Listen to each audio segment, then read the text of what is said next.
सिंध में रुगो ख़ास महीननि ॾिणनि खां सवाइ वॾनि तोड़े नंढनि दरगाहुनि ते पिणु मौलूदनि जी महफ़िलूं थींदियूं रहंदियूं आहिनि, जिन में राणीपुर ऐं गंबड़ में ख़ुसूसी तौर मौलूदनि जी महफ़िलूं थींदियूं आहिनि। पेरियाले में मखदूम मोहम्मद इस्माइल जी दरगाह ते 27 रजब जी महफ़िल सॼी सिंध में मशहूर आहे। दरगाह भरचूंडी शरीफ़ में पिणु रबीउल अव्वल ऐं ईदनि जे मौक़े ते मौलूदनि जा वॾा प्रोग्राम थियनि। साहती परगणे जे शहर हालाणी में हर साल मौलूदनि जी वॾी महफ़िल थींदी आहे। ठारू शाह, मिठियाणी, नौशरो फैरोज़, मोरो, कंडियारो, मेहड़, अमरोट शरीफ़, शिकारपुर, लाड़काणी समेत सिंध जो को बि वाहण वसंदी ख़ाली न हूंदी जंहिंमें मौलूदनि जी महफ़िलूं न थींदियूं हुजनि। कुरान पढ़ियम हर जाए ॾिठम तुंहिंजो शान उत्तम, तुंहिंजो शान उत्तम। कुरान पढ़ियम हर जाए ॾिठम तुंहिंजो शान उत्तम, तुंहिंजो शान उत्तम। रब पाक नबूवत मदनी आका, रब पाक नबूवत मदनी आका। कई तो ते ख़त्म तुंहिंजो शान उत्तम। कुरान पढ़ियम हर जाए ॾिठम। का ॻाल्हि न हुई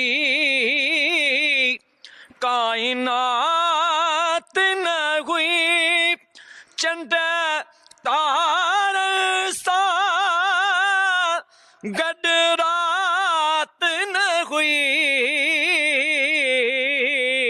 का ॻाल्हि न हुई काइनात न हुई, चंड तार सां गॾु रात न हुई। तुंहिंजो नूर हुस्न ऐं वजूद हुयो, तुंहिंजो नूर हुस्न ऐं वजूद हुयो।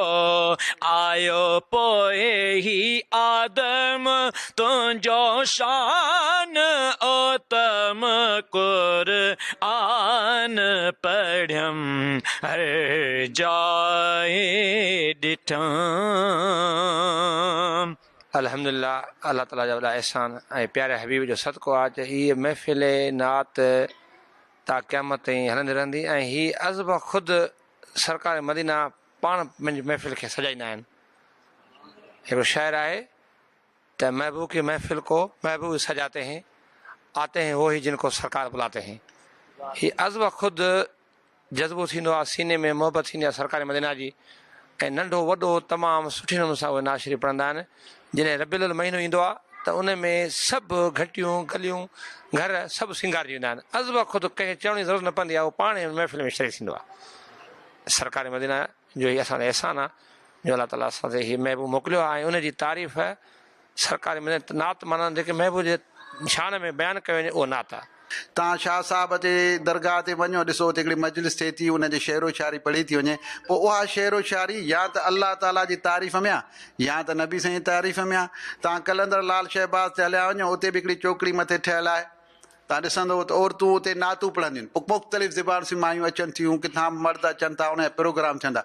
मत नात थिए या मौलूद थिए त उते थो, अॼु बि थिए थो पियो। ईअं हर ज़माने में हर इलाइक़े में थींदो रहंदो आहे। कंहिं ज़माने में त ख़ुदि मके पाक में मदीने पाक में बि जेके वॾा बुज़ुर्गान कराम हुया त मौलूद जी महफ़िल उते कराईंदा हुया। जॾहिं बि नबी साईं सलाम जो ॼमण विलाद जो ॾींहुं ईंदो हुयो त इहे प्रोग्राम थींदा रहंदा आहिनि। उन्हनि खां इनकार कोन्हे जेको त हमेशह अहिड़ी जांच थियनि, अॼु बि थियनि था पिया। जिते बि असांजा प्रोग्राम थींदा आहिनि सियासी लिहाज़ सां मस्जिदुनि में तकरीरूं जेके बि मदारिस जा जलसा जुलूस थियनि था, उते बि नातूं पढ़नि था पिया, उहे बि त मौलूदनि खां शुरू थियनि थियूं। तिलावत थींदी आहे, पोइ नात शुरू थी थिए। हर दरगाह ते, हर मदरसे में, जेको बि असांजो सिंध में मदरसो आहे, उते हर हंधि मौजूदा दौर में बि नात ऐं मौलूद जारी आहे ऐं थिए थी पई। अलाह ताला इन्हनि शयुनि खे क़यामत ताईं जारी रखंदो। जेकॾहिं मौलूद जी सिन्फ़ बाबति असां तारीख़ी हैसियत खे ॼाणणु चाहियूं त डॉक्टर नबी बख्श बलोच जी तहक़ीक़ मूजिबि नबी सगोरे जी सिफ़त ऐं साराह लाइ सिंध खां ॿाहिरि सना ऐं नात जा इस्तिलाह इस्तेमालु थींदा रहिया आहिनि, जॾहिं त सिंध में आगाटे वक़्त खां पाण करीम जी साराह ऐं उसाफ़ बयानु करण लाइ मौलूद जी सिन्फ़ जो सहारो वरितो वञे थो, जेको मायना ऐं मक़सद तोड़े नज़म जी नुईअ जे लिहाज़ खां हिकु अहम, मुनफ़रिद ऐं उसूली दर्जो रखे थो। मौलूद उहो सिन्फ़ आहे जेको न सिर्फ़ु सिंधीअ में बल्कि इन जो जेकॾहिं असां शुरूआति ॾिसूं था त इहा त अरबन खां, जॾहिं खां माना नबी सगोरा जन जेको आहे सो पाण अरबस्तान में मके में ई आहिनि, त उतां खां ई जेको आहे साईं जन जी तारीफ़ ऐं साराह जेको आहे सो मौलूद जी सूरत में जेको आहे सो हलणु शुरू थी वई। हुन ज़माने में साईं जन जो मशहूरु शाइर जेको आहे सो हज़रत ज़ैद बिन हारिस रज़ी अल्लाह ताला जन, उन्हनि जेको आहे साईं जन जी शान मुबारक में जेको आहे सो मौलूद लिखिया अचिया। उन खां पोइ जीअं जीअं माना जंहिं बि ॿोलीअ खे असां ॾिसूं था त न वरी साईं जन जी मौलूद मुबारक खे जेको आहे सो उर्दू वारनि छॾियो आहे, न वरी अरबी वारनि छॾियो आहे, न वरी पंजाबी वारनि छॾियो आहे, ऐं उन सां गॾोगॾु जेको आहे सो इन सिन्फ़ खे त ईअं चइजे त सभिनी तक़रीबन सूफ़ियुनि जेको आहे सो उहो पंहिंजे उर्दू में जीअं त हिकिड़ी ख़ासि सिन्फ़ जेको आहे सो मौलूद लाइ नात चयो वञे थो, त उन में बि मौला साईं जन जी जेको आहे सो उहा तारीफ़ बयानु कजे थी। ऐं असां बि जेको आहे सो मौलूद उन सिन्फ़ खे ई चयो वियो आहे जंहिंमें जनाब जन जी जेको आहे सल्लल्लाहु अलैहि वसल्लम जन जी तारीफ़ ऐं साराह जेका आहे बयानु कजे थी। सो इहो नथो चई सघिजे त सिर्फ़ु सिंधी ॿोलीअ में ई जेको आहे सो मौलूद जी सिन्फ़ जेका आहे उहा पेश करे सघिजे थी या लिखी सघिजे थी या ॻाए सघिजे थी, पर सभिनी ॿोलियुनि में तक़रीबन जेकी बि लिटरेचर सां वाबस्ता ॿोलियूं आहिनि उन्हनि में जेको आहे सो मौलूद चयो वेंदो आहे। सरदार तां सवार सदके प्यार तां हज़ार भेरा, सरदार तां सवार सदके प्यार तां हज़ार भेरा, सरदार तां सवार सदके प्यार तां हज़ार भेरा, सरदार तां सवार सदके प्यार तां हज़ार भेरा। हर सजो ई घोरिया सिर सजो ई घोरिया, घर सजो ई घोरिया सिर सजो ई घोरिया, मुल्क सारो मट न भाया जे ताराज़ीअ तोरिया, सरदार तां सवार सदके प्यार तां हज़ार भेरा, सरदार तां सवार सदके प्यार तां हज़ार भेरा।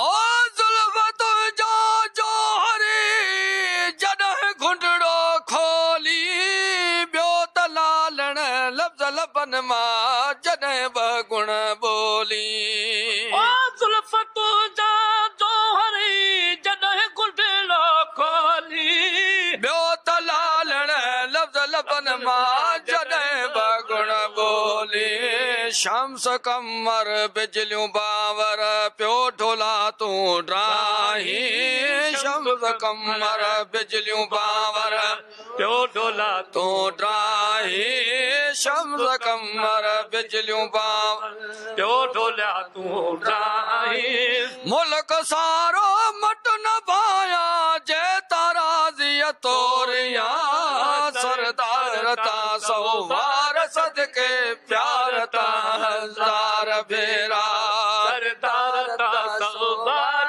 सदके प्यार तां हज़ार भेरा। मौलूदनि जा मौज़ू घणो करे पाण सगोरे जी विलादत मुबारक बाबति हूंदा आहिनि, पर हर शाइर पंहिंजी अक़ीदत जे हवाले सां उन में ॿिया मज़मून पिणु शामिल कंदा रहनि था।